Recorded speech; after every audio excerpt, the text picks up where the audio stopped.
This is Charlie Parsons for the Stomping Ground, powered by Wow Hydrate and available on DAZN with one of my favourite people in boxing, I must say, Mr. Frank Warren. Thank you ever so much for your time. We've gone from oats and barley to oatsy, and I have to say I'm absolutely loving it.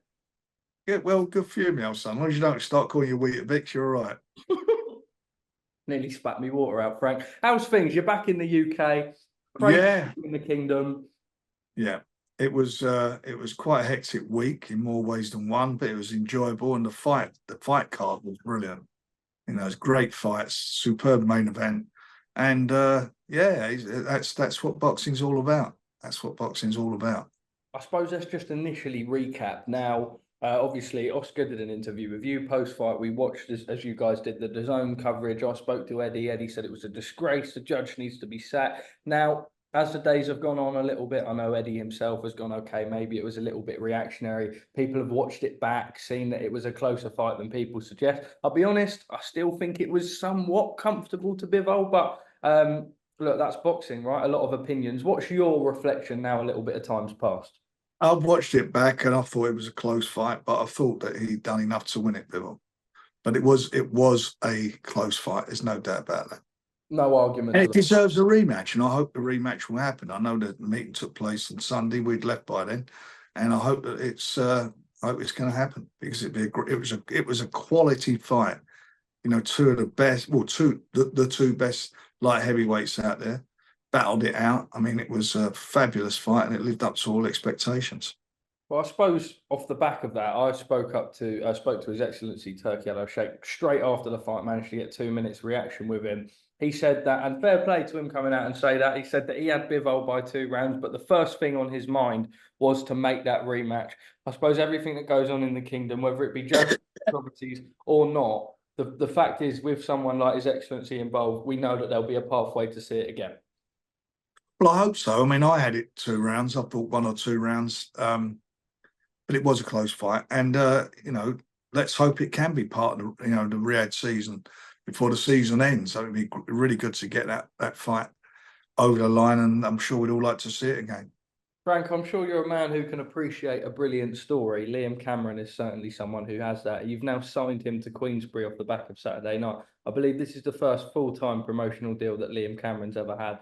From 4 years ago being banned for substance abuse to now being in this position. We will talk a little bit about the fight. He will still feel wrong, but he's come on leaps and bounds. Yeah, I mean, let's get it right. First of all, he was banned for recreational use of drugs, which is a great shame that he obviously had a lot of problems with that. But he's got his life back together again, and that was a quality performance. You know, he was the underdog going in that fight, and he showed that he more than deserved to be there. And I genuinely believe, had it been for the controversial ending, that he would have gone on and won that fight. He was getting he was getting on top, and I know he certainly was giving Ben lots of problems, and Ben looked to me like he was gassing a bit. Have you guys thought about lodging an appeal or anything? I can only speak as to my experiences, but It was a 10 rounder, wasn't it? It's not, yeah. No, I mean, I just remember speaking to Grant Smith afterwards, and he said that they'd said in the board meeting the day before, and the British Boxing Board of Control rules say that if one opponent is out of the ring for more than 20 seconds, I believe, it goes down as a TKO loss. Obviously not the case in this situation. I just wondered your thoughts on that, really. Well, I've got to be honest, I don't know how long, because they were both out of the ring, weren't they? So I don't know how long he was out, and we'll have to look at that. But look, the best way to decide this is to do the rematch. Yeah.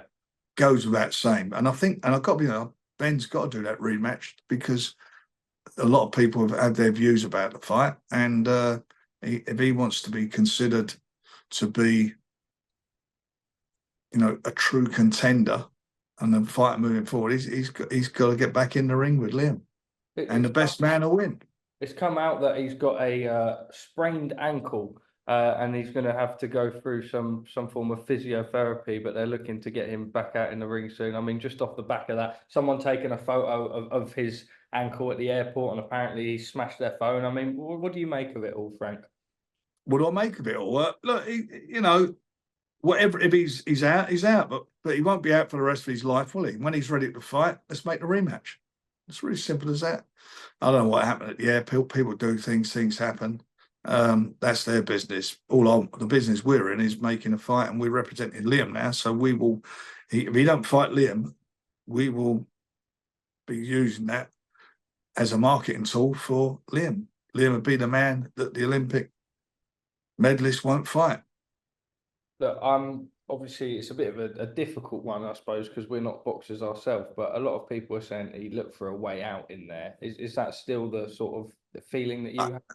That whatever it is. But the bottom line of all of it is, it was a result for him, because that fight was going one way. I think everybody at ringside felt that Ben had done all he could do, and he looked to me like he was gassing a bit. And for me, Liam was taking control of the fight, no doubt about that. Boxing's a bit of a mad old sport. Fabio Wardley now enters the top 10 of the Ring magazine. Now, that's not what's mad as such, but what is mad is the 12 rounds of war that they went through earlier on in the year for Fabio Wardley to just go in there like that and blitz him in a round. There were people picking Fabio Wardley, of course, but a lot of people edging Fraser because of the pedigree and stuff like that. What a destructive performance, and I can see why you signed him, Frank. Well, I fancied him big time. I thought he won the last fight, but that's pretty irrelevant. And this time round, I did feel he would stop him. I didn't feel he'd do it in the first round, or as it turned out to be, the 13th round of the fight, because that's the way the fight ended. And, ended the first fight, and that was the following round. It would have been, that was the way it would have panned out if there'd been another round. And he done, I mean, it's a phenomenal job. And the shots that he threw, the amount of shots which are not just the head punches, but to the body. I mean, that was an absolute destructive demolition job. Absolutely. And, Fraser was, at the end of the day, I mean, it was a rope, his arm over a rope that kept him up. And he got some serious damage there. And thankfully, he was taken to hospital, and they operated on him in the kingdom. And he had the best surgeon in there. His Excellency made sure he got the best guy. Went to see him, and as you know, I see him at the airport. Was on the same flight, and he was quite philosophical about it. And I said to him, you just go and take it easy and spend time with the family. He texted me today, said that he was okay, he was feeling better, and obviously disappointed. And I said, forget about it, just go and rest up, and there's plenty of time to choose what you want to do moving forward, and when you want to fight again, if you want to fight again. So that's what he should do. He's got nothing to feel ashamed with. He got caught with some tremendous shots, and that happens sometimes in boxing. What's next for your man Fabio? Like I say, he's in the top 10 of the Ring magazine. Now, that won't really, I suppose it doesn't mean too much as such, but it shows where he's at within the world level, guys. It shows that he's got everybody's attention with that. That was a world-class finish, and more importantly, he'd be in fights now involving people who are in the top 10. Have you got any sort of provisional? I think the Kevin Lorena fight was something that was thrown about afterwards. There's quite a few things have been mentioned, and we're going to sit down and give it a bit more thought, and then meet up with Fabio and his people, and we'll make a decision. But he's got to capitalise on it now. That's the name of the game. Obviously, yourself and Ben Shalom and Eddie Hearn obviously ended up taking a lot of the headlines off the back of last week as such. Calla Sauerland was asked his sort of review on it, and he said that you were banged to rights, and that if it was him that had done it, he would have put him through the wall as such. You're the man, you should have been in the middle of the face-off. I know there's a whole load of he said and she said, but look, just on your side of things, how is the relationship with Ben? Is it something that can be mended? Well, I've never had. There's nothing to mend, because I never had a relationship with him. I've only spoken to him a couple of times. And look, it's not about who's in the middle. The reason I ever get in the middle of or when we're doing it is because I've seen times where there's nobody in the middle, and it goes off. And next minute you have a problem. Someone gets hurt, or you have these things, and you do your best. And I know I'm an old geezer, but there are times when fighters have had it, as it has happened on stage, and where I believe, because certainly if I've got an involvement with one of them, that they may listen, and we can't try and calm it down. It's not about getting your face up there, which I think was the case with old Benji. And that's where that's his thing. But what he did, It's just the way he went about it. I mean, it weren't even an excuse me or anything. I mean, it's pathetic at the end of the day. And cut long story short, he got told. I told him the facts of life, and he was told exactly if he'd done it again, what would be the outcome. And he didn't do it again. He didn't do anything like that when we did the Fabio and Fraser's thing. He done what he should have done, which was to behave himself, not be a prick. Just from something that Eddie had said as such, and it was more to do with the contracts in terms of the promotional outfits and such. And you know, for example, Ben Shalom needs to be in the middle of a face-off as such. And Eddie's like, how do you even legally judge that? I'm sure. No, why I've never in my whole time, and I can say this because I'm older than all of them, even, you know, Bob Arum, Don King, I've never, ever, ever, ever heard of that. I mean, when I was being told some of this stuff the following day, I was like, what? And contracts that Eddie can't be in a photograph with one of his fighters if he's in the photograph. I mean, what are we going to do? Stop everybody taking wide angle shots, get Eddie off the stuff? I mean, what is this all about? We've got better things to do than piss around and waste our time with this garbage. And it is garbage. It's pure vanity and garbage. I have no interest in it. None at all. We're in the boxing business. Our guys are there to fight. We want to get the fights on. Some of this stuff drives me around the bend now. All this, you know, the weigh-in, and I mean, we've got to have the weigh-ins and all the stuff that goes with it. Becomes tedious, to be quite honest. Let's just watch the guys in the ring. And I'm a big believer in karma. And karma took place on Saturday night.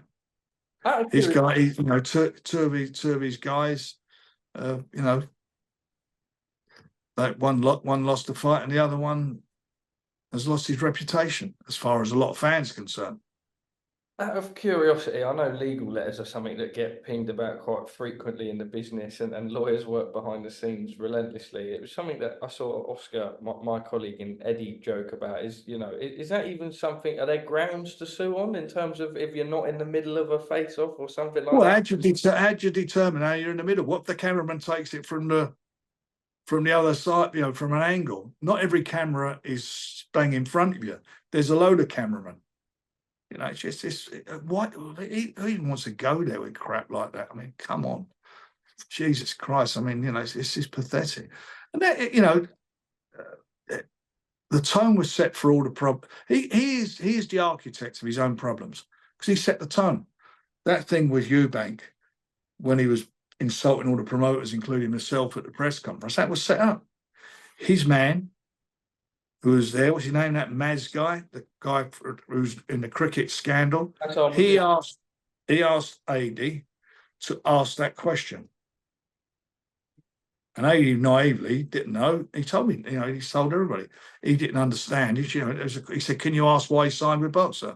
And when he asked that question, he then went on and said what he said. So they set that up, and they got told. And when I met with them afterwards, I told them exactly what I thought of them, and looked them in the eye. The ones that could look you in the eye, told them exactly what I thought of them and what they were.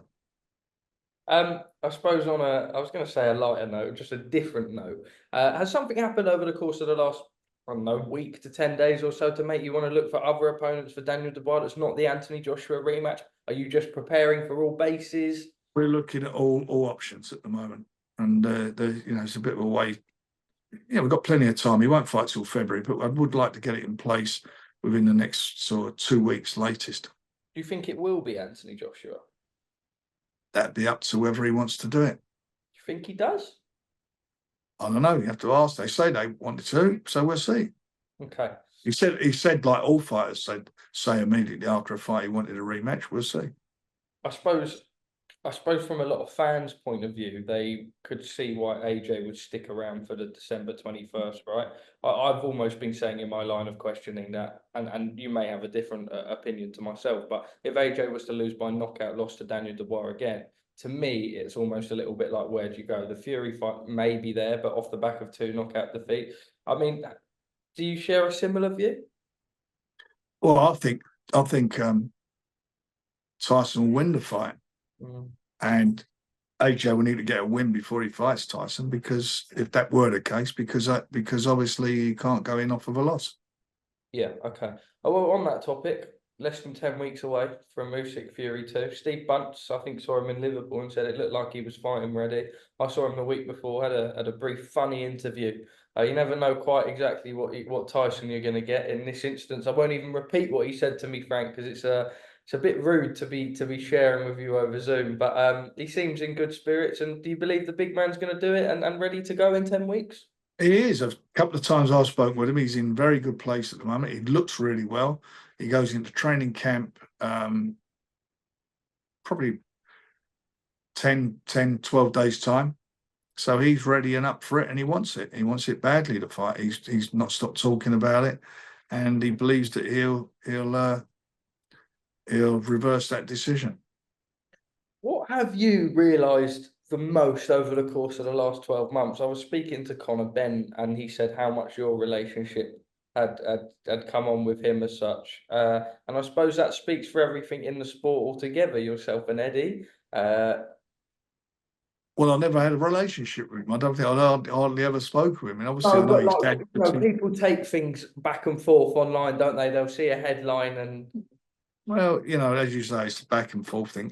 What do I think about it? Well, he's obviously the first thing for him. He's got to get his license back, and we'll see if that happens in the next couple of weeks. Because I understand there's going to be a hearing, and the outcome of that, and then if he's found to be his case is proven in his favour, then he'll get his license back. If it's not, then obviously there'll be a ban. And if there's a ban, it's how long it'll be, and will that ban be retrospective and so forth. So until all that happens, nobody can really say what's going to happen, how that fight's going to be and where it'll be. And then you've got the weight disparity between the two of them. So, it is what it is. But yeah, he's not. I mean, his dad, I bumped into his dad in the UK, in a restaurant over in the UK about a month ago, and obviously Nigel finished his career with me, started his career and finished his career with me, and it's seen with his boy, and it was a nice we had a nice chat and a nice moment. So it's good. What did you make of Eubank's performance at the weekend, Frank? He done what was expected with the opponent that he had in front of him. I mean, it was probably the weakest fight on the card. I mean, that's a competitive fight. I mean, he had the easiest job on the card, didn't he? On paper, and he had the guy in trouble from the first round, and eventually done what was expected of him. I don't think he looked outstanding doing what he did, because that was what was expected of him.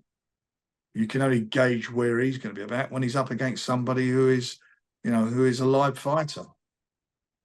Just lastly from me, I don't want to say expected as such, but from conversations with His Excellency, with Eddie Hearn, with Conor Benn, with Chris Eubank Jr., it almost seems as if, I don't know, Conor is cleared as such in the way that people are talking about the fight. I think February is the provision that people are on. Does that mean you're kind of half expecting everything to be all systems a go? I mean, Conor said to me the deal's done, which isn't quite right, but I mean, just on your side, how do you... Well, it's not a border control issue, it's a UCAD issue. UCAD here it is.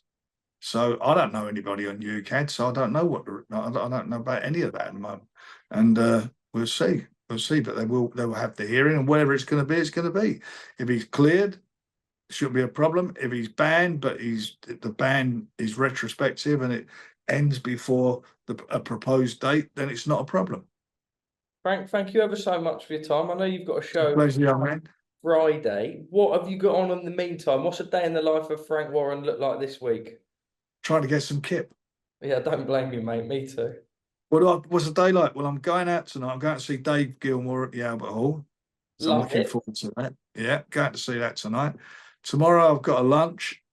Thursday, what am I going Thursday? I'm going on Thursday. I've got a Boxwise ball meeting, and then in the evening I'm going to see another concert. I'm going to see Mama's Gun at Coco, and then Friday we got our show. Frank, so I'm busy. You give me life, mate.